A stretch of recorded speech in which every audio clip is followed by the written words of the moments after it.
नमस्कार, मी पूजा आणि माझ्या व्हिडिओमध्ये तुमचं स्वागत आहे. आज मी बनवणार आहे चण्याची सुक्की भाजी.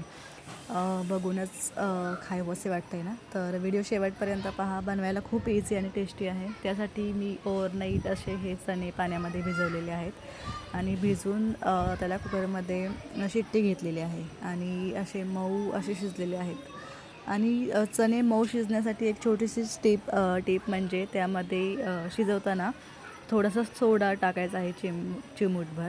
त्याने पटकन शिजतं आणि मऊ पण शिजतं. त्यासाठी आता मी इथे एक कांदा घेतलेला आहे बारीक चिरून आणि कोथिंबीर. टोमॅटो तुम्हाला हवा असेल तर तुम्ही टाकू शकता, पण मी सजेस्ट करेल की विदाऊट टोमॅटो पण टाकून करा. खूपच छान लागते भाजी. आता मी इथं कढईमध्ये तेल ठेवलेलं आहे आणि तेल गरम झालं की त्यामध्ये आपल्याला मोहरी, जिरं अशी फोडणी द्यायची आहे. आणि इथे मी तेल गरम झाले का बघते आणि तेल गरम झालेले आहे आपले. आता मी यामध्ये मोहरी टाकलेली आहे, जिरं टाकलेलं आहे आणि कांदा टाकून देते मी आता यामध्ये. आणि कांदा थोडासा नरम होईपर्यंत आपल्याला त्याला परतून घ्यायचं आहे तेलामध्ये. आणि छोटीशी टीप म्हणजे या तेलामध्ये कांदा टाकल्यावर आपल्याला त्यामध्ये थोडंसं मीठ टाकायचं आहे. त्याने कांदा पटकन नरम आणि लाल होतो.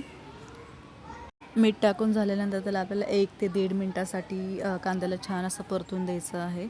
आणि तुम्ही इथे पाहू शकता चण्यांमधलं मी पाणी काढून घेतलेलं आहे.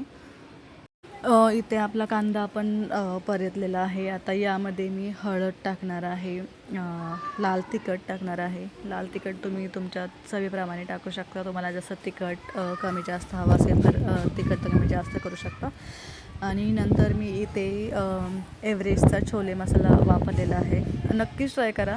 छोले मसाला चण्याच्या भाजीसाठी खूप छान अशी चविष्ट चव देते. आणि हे थोडंसं मी एक अर्ध्या मिनटासाठी सगळा मसाला परतून घेणार आहे, कारण आपलं तेल ऑलरेडी गरम आहे, तर ते पटकन परतणार आहे. आणि यामध्ये मी शिजवलेले चणे टाकून देणार आहे. आणि शिजवलेले चणे टाकल्यानंतर आपल्याला साधारण 1 मिनटासाठी फक्त ते परतून घ्यायचे आहेत चणे. आणि चवीनुसार मीठ टाकायचं आहे यामध्ये.